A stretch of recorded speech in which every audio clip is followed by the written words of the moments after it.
Desde que la Corte falló lo que conocemos ya en relación a la coparticipación de la Ciudad de Buenos Aires, y ante las declaraciones del presidente de la Nación, se empezó a generar una expectativa. La expectativa era: la Corte Suprema de Justicia toma una decisión política, claramente en un fallo político, que le facilita la campaña electoral a Larreta, y el presidente de la Nación, junto con los gobernadores, toman una decisión y se plantan frente a la Corte. ¿Cómo pudimos enterarnos que se plantaron frente a la Corte? Por los dichos del presidente. No nos enteramos como sociedad, como periodistas, no nos enteramos porque buscamos información y le preguntamos a fuentes ocultas que tenían información reservada y nos contaron: che, mirá, el gobierno se va a plantar. No. Fue el presidente quien se plantó. Se plantó y dijo que el fallo de la Corte era de imposible cumplimiento. Fue el presidente quien dijo que además, para en todo caso pensarlo, debía modificar el presupuesto, y no lo podía hacer porque eso es malversación de fondos. Entonces debía enviar al Congreso una nueva ley de presupuesto, y a partir de eso entonces se podía aplicar el fallo del fondo. Lo dijo el presidente, no lo inventó la ciudadanía, no lo fuimos nosotros a buscar a los rincones de los rumores periodísticos, lo dijo el presidente. Automáticamente, ¿qué hizo la oposición mediática, política y judicial? Empezó a construir esto de: el gobierno no quiere acatar el fallo. Y empezaron a hablar de un gobierno dictatorial, de un gobierno que no quiere el Estado de Derecho, todo lo que sabemos que suele utilizar como artillería a la derecha cuando vos querés ponerle límite al poder real. Y nosotros dijimos desde acá: no es que el gobierno no va a acatar el fallo. El gobierno presenta un recurso judicial para tener la posibilidad precisamente de que sea revisado este fallo de la Corte. Y había entonces que revocar a la Corte y presentar ese recurso. Y de acá decíamos: la palabra acatar que ponen los medios es para construir la imagen de un presidente que viola la Constitución. Ahora se dice que el fallo no se desconoce. Nunca se desconoció el fallo. Lo que se estaba poniendo en duda era el peso real, jurídico, independiente, sustentable, el argumento de fondo que no existía de ese fallo. Entonces, la discusión era esta. Ahora, la decisión de salir con una política comunicacional fuerte fue del gobierno. Y fue un tiro más en el pie. A veces uno se sorprenda que a algún sector del gobierno le cueste tanto tomar el hecho, cualquiera sea, evaluarlo en sus hechos favorables, en sus hechos negativos, en los riesgos que se corre si se toma tal camino, tal otro, evaluar las posibles consecuencias, evaluar cuando se resuelve no hacer nada, y a partir de esa evaluación tomar decisiones, prever qué es lo que puede suceder ante esa decisión, y luego entonces comunicarlo. ¿Tan difícil es esto? Se dijo imposible cumplimiento.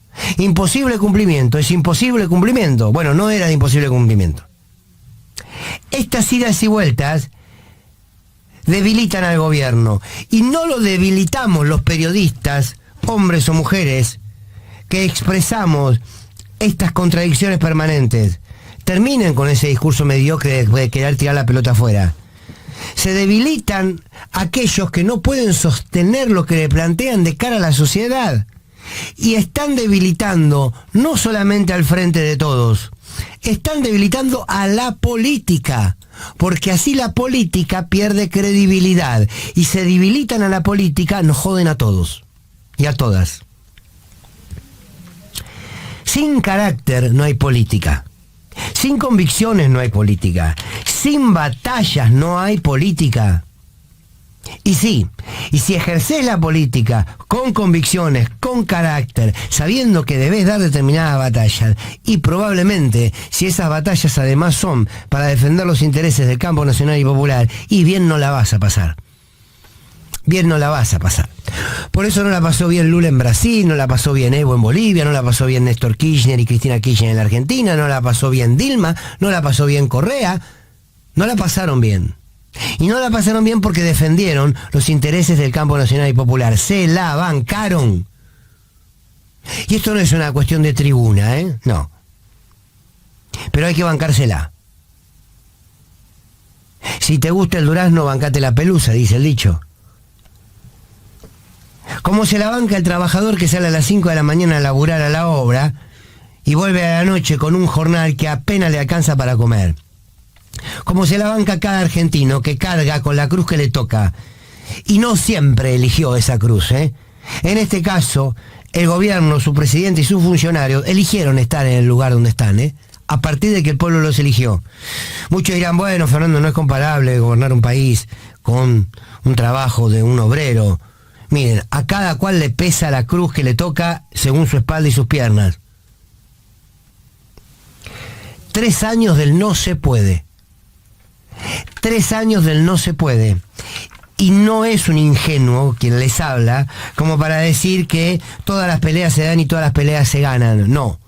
No hablo de los resultados finales. Hablo de la necesidad de dar las batallas, de evaluar sus consecuencias y, en todo caso, hacer lo posible para construir una victoria de esa batalla. Y si no, será parte del aprendizaje político y de la correlación de fuerza que debe construirse y de las consecuencias que esto deje. Ahora, la verdad, que entre el sí se puede de Mauricio Macri y el no se puede de Alberto Fernández perdimos 7 años.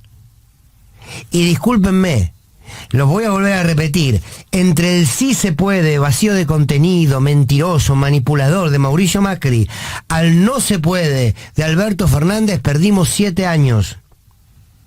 Y lo peor de todo es, ¿esta es la elección que nos proponen para el 2023? Entre el modelo de Macri y Juntos por el Cambio, que te recorta todo el tiempo derecho, y el de Alberto Fernández y un sector de Frente de Todos, que por la duda no hagamos nada, porque no se puede. ¿Estas son las alternativas que le proponen a una sociedad?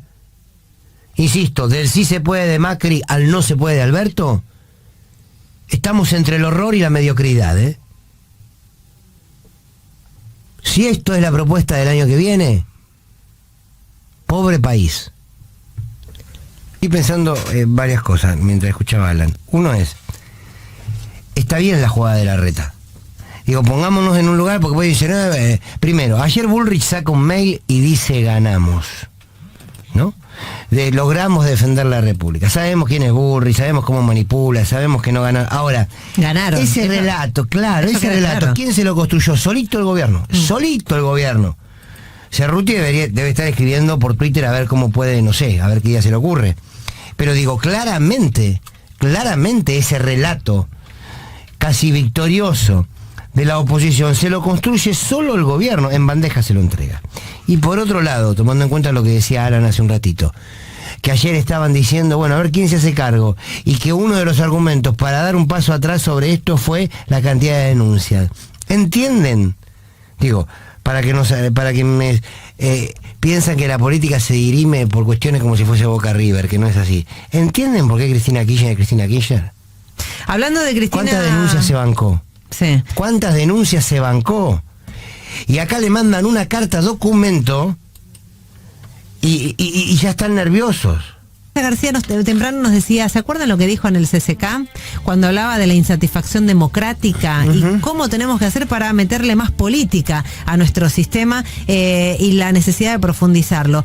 Elegimos un fragmento de Cristina Fernández de Kirchner que también resuena y puede aplicarse casi en lo cotidiano. Nos vamos, si les parece, a unos meses atrás, cuando la vicepresidenta dijo que lo que hay que defender siempre son los intereses del pueblo y le hizo un llamado a algunos funcionarios. Todos aquellos que tengan miedo o que no se animan, por favor, hay otras ocupaciones además de ser ministro, ministra, legislador o legisladora. Vayan a buscar otro laburo, pero necesitamos gente que los sillones que ocupe de ministro, de ministra, de legislador, de legisladora, sea para defender definitivamente los intereses del pueblo. Vos sabés que eso era en el 2020, plena pandemia, se veía a los invitados muy espaciados, era el comienzo, los primeros meses, y ahí dijo, lo que tenemos que pensar es cuáles van a ser los pilares del año 2021, que era el año que se le venía. Imagínate el balance que haría hoy, cerrando este 2022. Bueno, es que aquí está el tema. A ver, el mundo del posibilismo es un mundo en el que nos hemos manejado desde estos 3 años, ¿no? Es decir, vos tenés una democracia que de alguna manera está estructurada sobre determinadas instituciones. Mientras esas instituciones sean independientes dentro de lo que se pueda, mientras respeten las reglas del juego, mientras quieran fortalecer la democracia, tendrá momentos de la historia donde estarán más cerca ideológicamente de un gobierno e ideológicamente del otro. Esto es parte de la pulsión política. El problema es si estas instituciones de la democracia juegan concretamente para debilitarla o concretamente a favor de intereses de poder concentrado. Si vos representás los intereses del campo nacional y popular, tenés que dar las batallas, más allá de si el camino final no te da el resultado que querés. Si nosotros partimos de la idea del mundo de lo posible, sin entender que la política no es el arte de lo posible, como te dice Google. La política es el arte de hacer posible aquello que el propio modelo te instaló como imposible. Yo no sé si el pueblo te termina evaluando solamente por los logros. Me parece que también te evalúa por el esfuerzo que hiciste para conseguirlos. Y este gobierno se queda sin ninguna de las dos cosas. Respecto a lo que decía Cristina Fernández de Kirchner, recordaba esa frase en función de esta situación que se viene dando desde el viernes, esta parte de funcionarios muy asustados por las denuncias penales o por los de distintas amenazas que había hecho la oposición en cuanto a presentar denuncias en la justicia, establecer juicio político y demás. Y atención, porque también un punto llamativo es que no distingue dentro de las distintas facciones del Frente de Todos. Eran funcionarios que responden a Massa, que responden a Cristina y que están cercanos a Alberto o el propio presidente Alberto Fernández. Esa actitud me sorprendió a mí particularmente, pero se dio durante estos días con funcionarios diciendo no, yo esta cartera intervino hasta acá, pero no tiene nada que ver, ahora le toca a tal, no, ese otro diciendo no, a mí tampoco, que ninguno quería poner la firma, agarrar la lapicera y poner la firma para intervenir en lo que sucedía a partir de la decisión del jueves en adelante, en tanto el fallo de la Corte. Ahora, es muy necesario que el año que viene, por el 2021, pongamos esfuerzo para que precios de alimentos, los salarios y las tarifas vuelvan a estar alineados en un círculo virtuoso como supimos hacerlo, decía Cristina Fernández en el 2020. Eso no se logró. La pregunta es, ¿la pelea se ha dado? Parece que la respuesta tampoco acompaña. Hablando del fallo sobre la cautelar de la Corte Suprema, que en realidad no es jurídico, que es netamente político. Exactamente, que la respuesta debió ser política. Me parece que hay mucho para analizar respecto de esta decisión del presidente de la Nación. Y digo, por ahora tenemos que hablar de decisión del presidente de la Nación solamente, porque los gobernadores no han hablado para decir, ¿estamos de acuerdo o no estamos de acuerdo? Hay rumores hasta ahora que algunos dicen, pero esto no es lo que habíamos acordado. Otros dicen, bueno, pero está bien, claro. Aquí el nudo, ¿en dónde está? Vamos a tratar de desmenuzarlo durante el programa. Aquí el nudo está en que si es tan así como ahora se dice, que no podías pagarlo, que se te venía una embestida de causas penales que podían terminar inhabilitando en las decisiones a, por ejemplo, el ministro de Economía, a la titular del Banco Central. Bueno, si todo esto era así, vamos a darle la derecha al gobierno, en este caso bien la derecha, al gobierno para y decir todo esto es verdad, es porque no se prevén las cosas antes de hablar, ¿no? Sí. Son como, bueno, si esto es verdad, bueno, entonces la respuesta es, che, ¿por qué no se sientan, piensan antes de salir a hablar? Ahora, si tampoco es el argumento básico y veraz, bueno, la discusión es otra. Por ahora, hoy martes ya se oficializó esta decisión de pagar al gobierno de la ciudad. Es una medida que fue oficializada, ya está en el boletín oficial a través de una resolución. y lleva la firma de Eduardo Guado de Pedro, ministro del Interior, y el ministro de Economía, Sergio Massa. Es decir, el tuit del presidente Alberto Fernández que anunciaba y adelantaba que finalmente no le queda otra y la única respuesta razonable era pagar, se va a ejecutar. Con bonos, recordemos, ¿no? Se va a pagar con esos bonos TX31. Larreta, ¿qué dijo? Vamos a ir a fondo hasta que se cumpla la ley.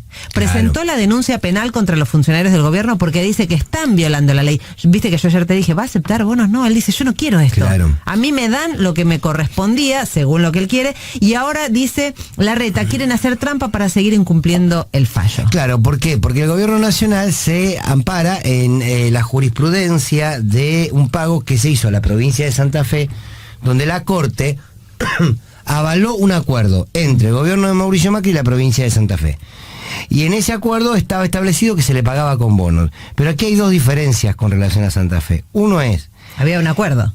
Que había un acuerdo y que además la Corte aprueba el acuerdo. O sea, no le está diciendo, che, está bien pagarle con bonos. Lo que está diciendo es, ¿Santa Fe está de acuerdo? ¿El gobierno de allá está de acuerdo? Listo, avancemos. Pero por otro lado, además, Santa Fe se tenía una deuda que era un monto fijo, un monto total. No es como en este caso que vos tenés que bajar plata sistemáticamente. Claro, un porcentaje todos los días. Entonces, a mí, yo insisto con esta idea, no me quiero adelantar, aunque es el tema del día, después voy a intentar arrojar una mirada en el momento de la columna, pero me parece que acá se abren muchos escenarios. El escenario judicial por un lado, el escenario económico por el otro, el escenario político y el escenario comunicacional. Todo va de la mano, de un lado al otro, está amalgamado todo esto. Y me parece que el gobierno falla tanto en la comunicación que vos ya te genera dudas de por qué hacen lo que hacen y por qué dicen lo que dicen. Las denuncias ya están, la UCR es la que se bajó, dijo, bueno, no vamos a pedir el juicio político, pero desde el gobierno de la ciudad sí denunciaron penalmente a los funcionarios. Y vamos a escuchar también diferentes voces que van un poquito más allá. Están hablando del juicio político, ¿no? Al presidente Alberto Fernández. Si te parece, escuchamos un fragmento del informe que salió en la televisión pública el día de ayer. El gobierno nacional, con muchísimo respeto, no ha sabido llevar esto desde el momento en que cuando la pandemia lo abrazaba Larreta y decía mi amigo. La historia del gobierno nacional con Larreta es la historia de la rana y el escorpión. El gobierno está evaluando cómo, y parece que lo va a hacer, desconoce un fallo de la Corte Suprema. Si esto se confirma, va a tener una gravedad institucional, te diría, de lo más grave, de lo más complicado institucionalmente de los últimos años. No atacan ninguno de los valores de nuestra Constitución. Antes de que sepamos la muerte de la Constitución. Creo que hay un alzamiento contra el orden constitucional. Alberto Fernández, el presidente, está a punto de pasar a la infame lista de golpistas argentinos. Yo creo que debe haber un pedido de juicio político urgente y pedir la destitución de Alberto y Cristina. Me parece un avance institucional gravísimo. Creo que amerita hacerle un juicio político directamente. Hoy usted queda formalmente declarado como un presidente golpista que atentó contra la democracia. Al presidente se lo puede catalogar tranquilamente como un verdadero delincuente, un delincuente contra la Constitución, claro. ¿Qué le falta? ¿Cerrar el Congreso? ¿Cuánto paso está ante una dictadura? Si el presidente de la Nación no cumple un fallo de la Corte, una vez que hay un antecedente, todo vale. Se acabó el sistema institucional. Bueno, yo creo que todo esto es lo que de alguna manera atemorizó al presidente de la Nación. Está claro. Ahora, insisto con lo mismo, porque ahora aparecen todos, no se puede desconocer el fallo. Está bien. El fallo nunca se desconoció. Lo que había es un recurso, una revocatoria, o sea, un instrumento legal constitucional que el gobierno estaba aplicando. La pregunta es si en el mientras tanto tenía la obligación de pagar. Si en el mientras tanto tenía la obligación de pagar, el gobierno lo debió haber comunicado de un principio y no decir todo lo que dijo.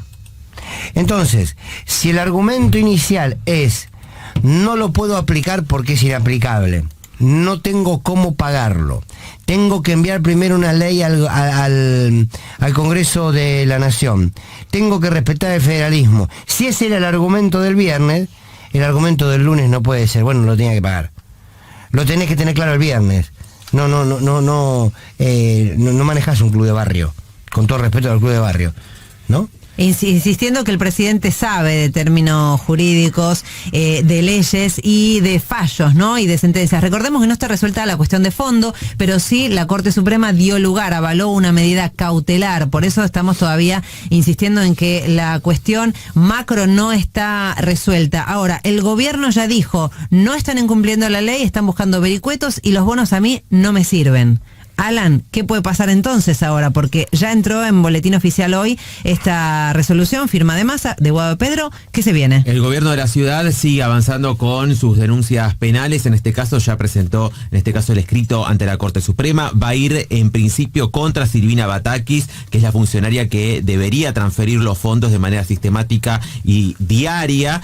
Y de allí para atrás van reconstruyendo toda la cadena de mando desde quien ejecuta la orden hacia más arriba. Y lo que decía Fernando Borroni, te lo confirmo, un funcionario me confirmó que hay que una parte de la decisión es a partir de la cantidad de denuncias penales que iban en contra de distintos funcionarios. Y también en Casa Rosada el propio jueves y viernes estaban los funcionarios repartiéndose y tirándose la pelota entre unos y otros para ver quiénes tenían que tomar efectiva decisión, porque sabían que después iba a tener consecuencias cualquier decisión vinculada a eludir el pago que ordenaba la Corte Suprema. Me parece que la salida de los bonos era una salida por arriba antes de decir que nos iba a acatar el fallo. Exactamente.